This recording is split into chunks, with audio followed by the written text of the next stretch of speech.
देवघरातून येत होता आवाज, खाली खोदताच भयंकर प्रकार, पोलीसही निशब्द। घरातील सर्वात पवित्र जागा, जिथे रोज दिवा लावला जातो, देवाची पूजा केली जाते, तिथे नेमकं असं काय घडलं? एका शांत परिसरात असलेलं ते साधंसुधं घर, बाहेरून पाहिलं तर अगदी घरासारखंच। घरासमोर तुळस, अंगण स्वच्छ, आत गेल्यावर भिंतींवर देवदेवतांची चित्र आणि घरात भक्तीचं वातावरण। रोज सकाळी घंटानाद व्हायचा, अगरबत्तीचा सुगंध दरवळायचा आणि घरातील मंडळी नियमित पूजा करत असल्याचं शेजाऱ्यांना दिसायचं। त्यामुळे त्या घराबद्दल कुणाच्याही मनात कधी संशय आला नव्हता।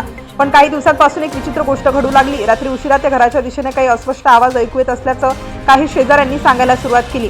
सुरुवातीला सर्वांनी त्याकडे दुर्लक्ष केलं। कदाचित घरात काही काम सुरू असेल, उंदरांचा आवाज असेल किंवा दुसरं काही कारण असेल असं वाटलं। पण दिवसागणिक हा प्रकार वाढतच गेला। आवाजाबरोबर आणखी एक गोष्ट लोकांच्या लक्षात येऊ लागली। घराच्या आतून एक वेगळाच वास बाहेर येत होता। तो ना अगरबत्तीचा होता ना स्वयंपाकाचा, काहीतरी वेगळंच होतं। शेजाऱ्यांनी अनेकदा विचारण्याचा प्रयत्न केला, पण प्रत्येक वेळी उडवाउडवीची उत्तरं मिळत होती। त्यामुळे संशय अधिकच वाढत गेला। एक दिवस काही गावकऱ्यांनी एकत्र येऊन याबद्दल चर्चा केली। सर्वांचे अनुभव जवळपास सारखेच होते। आवाजही येत होता आणि वासही। मात्र घरातील मंडळी प्रत्येक वेळी सर्व काही ठीक असल्याचं सांगत होती। शेवटी हा प्रकार सामान्य नसल्याचं लक्षात आलं आणि पोलिसांना माहिती देण्याचा निर्णय घेण्यात आला। माहिती मिळताच पोलीस घटनास्थळी पोहोचले। त्यांनी घराची पाहणी सुरू केली। घरात प्रवेश करताच सर्व काही अगदी व्यवस्थित दिसत होतं। कुठेही गोंधळ नव्हता। देवघर तर विशेष आकर्षक होतं। देवांच्या मूर्ती, हार, दिवे आणि पूजा साहित्य पाहून काही क्षण पोलिसांनाही संशय वाटला नाही। तरीही अनुभवी अधिकाऱ्यांनी प्रत्येक कोपरा तपासण्याचा निर्णय घेतला। घरातील प्रत्येक खोली पाहण्यात आली। कपाट, स्टोअर रूम, मागचं अंगण, छप्पर, पण काही संशयास्पद सापडलं नाही। मात्र देवघराजवळ गेल्यावर एका अधिकाऱ्याचं लक्ष अचानक जमिनीकडे गेलं। देवघराच्या फरशीचा एक भाग इतर फरशांपेक्षा थोडासा वेगळा दिसत होता।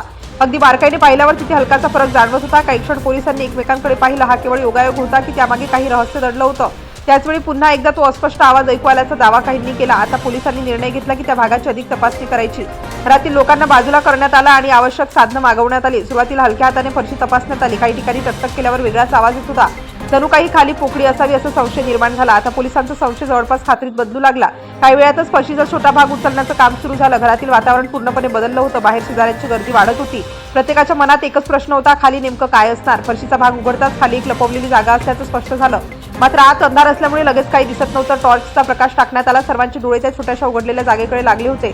टॉर्चचा प्रकाश आत पोहोचतात काही वस्तूंचे आकार दिसू लागले। सुरुवातीला त्या काय आहेत हे स्पष्ट होत नव्हतं, पण पोलिसांना आणखी जागा मोकळी केल्यानंतर चित्र हळूहळू स्पष्ट होऊ लागलं। जशी जशी फरशी बाजूला काढली जाऊ लागली तसतशी मोठी गुप्त कप्प्यासारखं बांधकाम असल्यासारखं दिसलं। ही जागा मुद्दाम तयार करण्यात आल्याचं स्पष्ट होत होतं। आता सर्वांना उत्सुकता लागली होती जाणून घेण्याची। काही मिनिटात पोलिसांनी त्या जागेतून एकामागोमाग एक वस्तू बाहेर काढायला सुरुवात केली। उपस्थित लोक आश्चर्याने पाहत होते। देवघराखाली अशी व्यवस्था का करण्यात आली होती याचं उत्तर आता मिळणार होतं।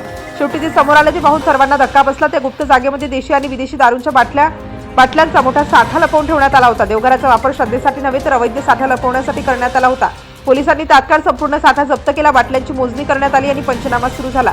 घरातील संबंधित व्यक्तींना चौकशीसाठी ताब्यात घेण्यात आलं। या संपूर्ण प्रकारामागे आणखी कोणाचा सहभाग आहे का याचाही तपास सुरू झाला। ही घटना समोर येताच परिसरात मोठी चर्चा सुरू झाली। ज्या देवघराकडे लोक श्रद्धेने पाहत होते त्याच जागेचा अशा प्रकारे गैरवापर झाल्याचं समजल्यावर अनेकांनी संताप व्यक्त केला।